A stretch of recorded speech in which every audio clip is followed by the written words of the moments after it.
Before we get into today's story, make sure to hit that like button on this video so we can keep bringing you more.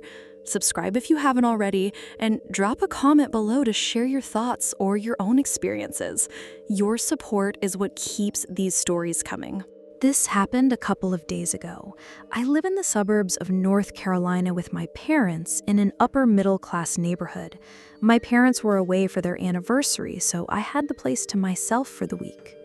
I got home from a late shift at work around 1 a.m. I went inside, took a shower, and then headed to the kitchen to make some buffalo wings for dinner. I cracked open a beer and sat down in front of the TV. I was scrolling through movies to watch on HBO Plus when all of a sudden the doorbell rang. It startled me so much that I jumped off the couch, knocking my beer over in the process.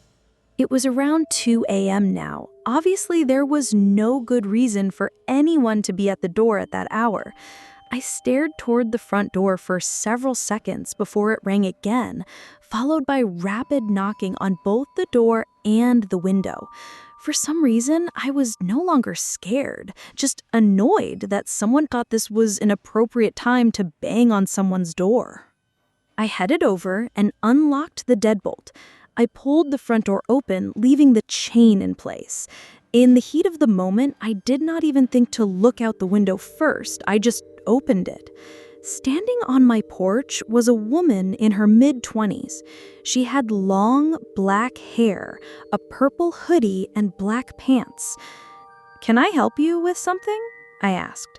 She replied, "Yeah, sorry to bother you so late, but my boyfriend and I are having some car trouble.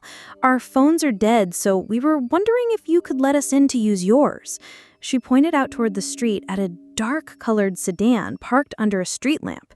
"See, that's our car right there."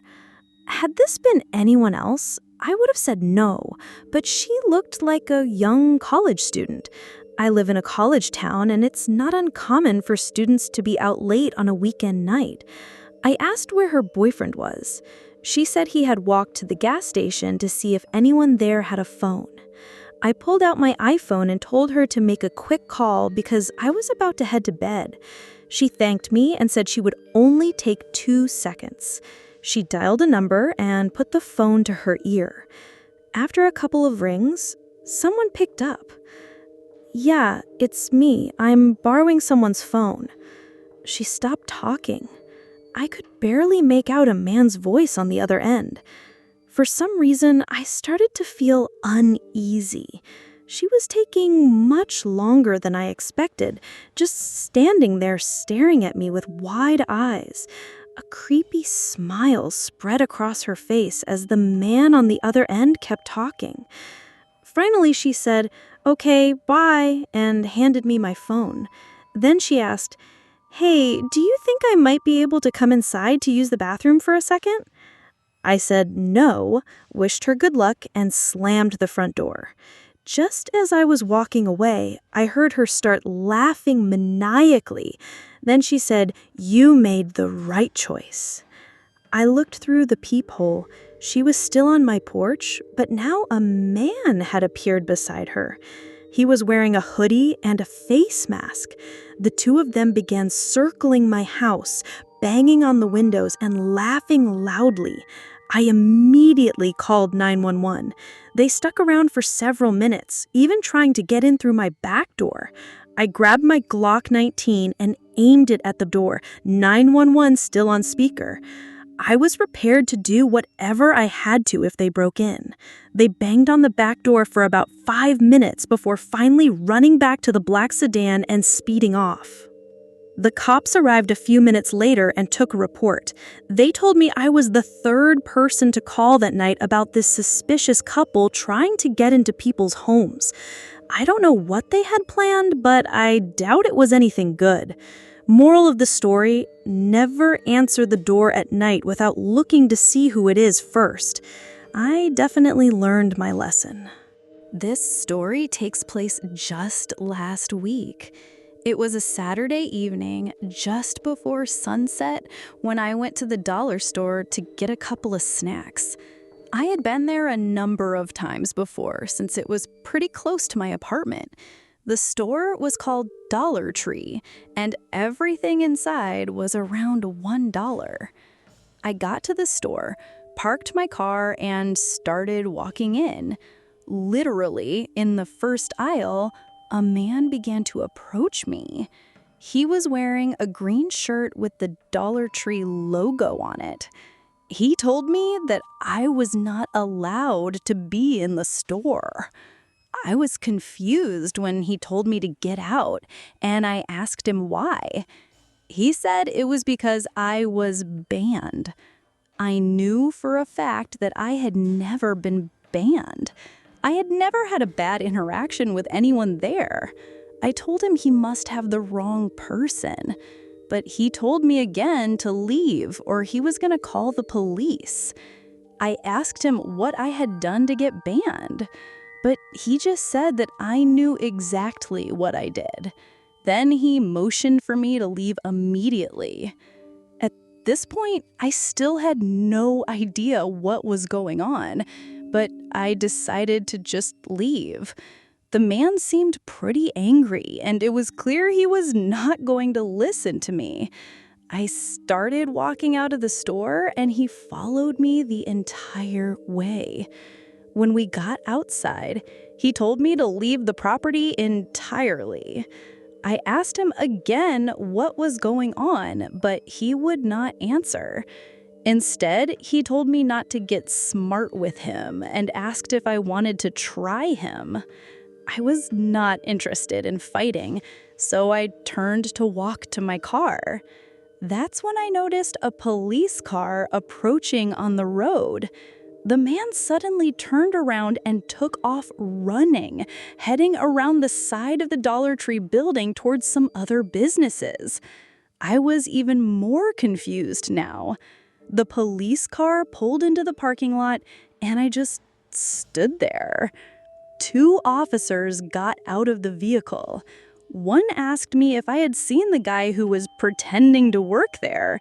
That's when I realized the man who had tried to kick me out was a fake employee. The police had not seen him running when they arrived. I told them where he had gone, and one officer ran off in that direction while the other went inside. I went back into the store and found a real employee. When I told her what had happened, she said the man had been pretending to work there and harassing multiple people. When they asked him to leave, he refused, so they called the police. He must have gone out of sight and they thought he had left, but apparently he came back to harass me. I was able to finish my shopping, and by the time I was done, the police had left to try to catch him. The man's behavior was bizarre, and that experience is something I will never forget. Enjoying the story so far? If creepy tales are your thing, don't forget to like the video, leave a comment with your thoughts, and subscribe to the channel. And make sure to turn on notifications so you never miss what's coming next. Got a scary story of your own? If you have a true horror experience you'd like me to share on the channel, send it to the email address listed in the video description. Your story could be featured in an upcoming episode. Now, back to the horror. I lived with my mom at the time. My parents had been divorced for 3 years, which, for a 7-year-old, is pretty much your entire life. My mom was someone who took extra care with me. She did not like it when I played in the yard or spent a lot of time at our neighbor's house. She always personally dropped me off at school and was waiting for me at the end of the day to take me home. She taught me to lock all 3 locks on our door and to notice which cars were parked outside and which ones were familiar. Of course, stranger danger made sense to me later, but at the time, I now understand she was paranoid. One night, we were sitting on the couch watching TV when a small pickup truck pulled into our driveway. This was strange because we were not expecting anyone. Even worse was my mom's reaction. I had never seen her move so fast. She leapt up from the couch to make sure the door was locked. Then she ran to me, picked me up hard, and carried me to her bedroom. She told me to hide underneath the bed. She ran out of the room and closed the door behind her. I heard a man pounding on the front door. My mom started yelling and screaming at him. All of a sudden, there was a giant crash. Moments later, the bedroom door flew open and my mom ran inside with a big man behind her. I could see the cuffs of his jeans and the toes of his black and brown shoes. My mom was screaming. She tried to turn around and slam the bedroom door shut, but it was pushed open and she was thrown onto the bed right above me. The heels of her bare feet were by my head, hovering just a few inches off the floor. The man's shoes were in the doorway. There was complete silence for a moment before my mom started to quaver audibly. I heard 2 loud pops, and then nothing moved. The man's feet ran away. I heard his truck start and pull out of the driveway. I waited for my mom to come and get me. Her feet slid down to touch the floor, and the rest of her did too. Her hair was messy and frizzy. She had her back turned to me, curled with her knees against her chest, and her nightshirt was up in her armpits. I put my hand on her back and was about to ask if she was okay when I saw a pool of liquid coming toward me from under her body. I scrambled out from under the bed to the other side of the room, probably screaming at her. Pressed hard against the wall with my face buried against the baseboard, I waited. It seemed like just a few seconds had passed before I began to hear sirens. The noise got louder and louder. More footsteps ran through the front door and into the house. I thought the man had come back. I heard people yelling police and realized that was what I needed. The rest of the night was a blur. Feet stomping, blankets wrapped around me, and I was whisked past my mom so I could not see her. I remember wanting to tell them to help her, but I could not get the words out. It took a long time to forgive myself for that. They put her into an ambulance while I stood on the front lawn and watched. I followed in a police car behind. I never got the chance to see her again. They said she died in the ambulance.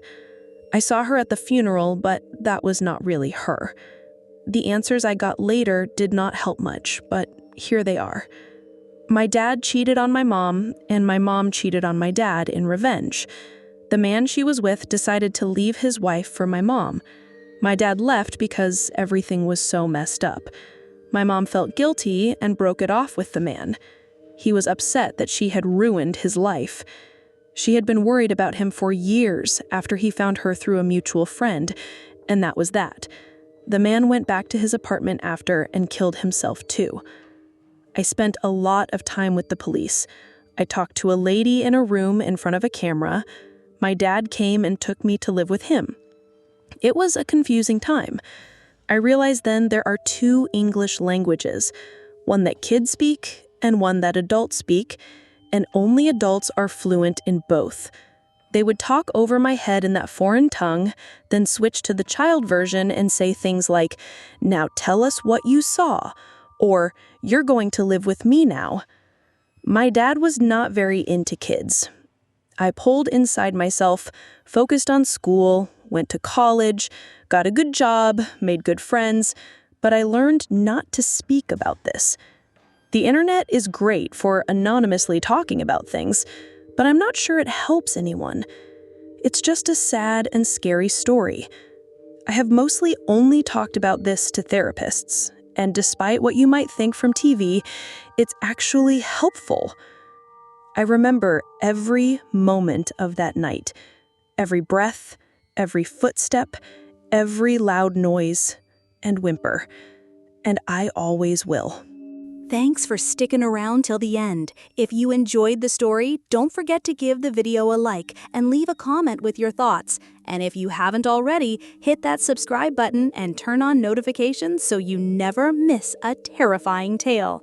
See you in the next one.